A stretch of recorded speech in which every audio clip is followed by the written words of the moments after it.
Al-Kurd, a journalist whose family are at threat of expulsion from their homes in Sheikh Jarrah. He is speaking to CNN. Do you support the protests, the violent protests that have erupted in solidarity with you and other families in your position right now? Do you support the violent dispossession of me and my family? I'm just asking if you support the protests that are taking place in support of your family. I support popular protests taking place against ethnic cleansing, yes. Thank you very much for joining us. I really appreciate you taking the time to speak to us. Mohammed Al-Kurd, thank you very much.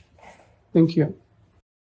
That was such a powerful answer. Do you condemn the odd act of violence, or I mean, systematic violence? Who knows? It's essentially saying, do you condemn resistance to apartheid? Is essentially what the question she's asking, and it is a ridiculous question, and it should be called out as a ridiculous question. If what's going on is settler colonialism and apartheid, then for us to just constantly moralize about the tactics used by the oppressed, it's a distraction, essentially.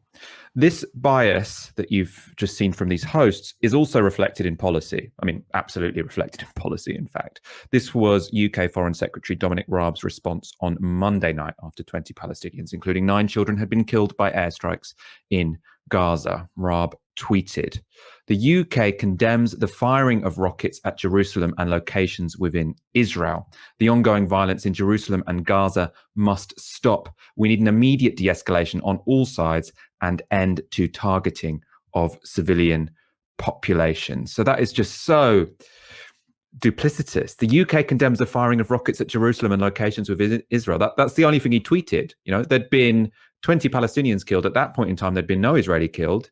And he thinks that's a reasonable response. How more obvious could it be that you don't value Palestinian lives? Dealing with the Dominic Raab tweet first, there was a statement from an IDF spokesperson, which I think came out today. And what it said was there is one address in Gaza.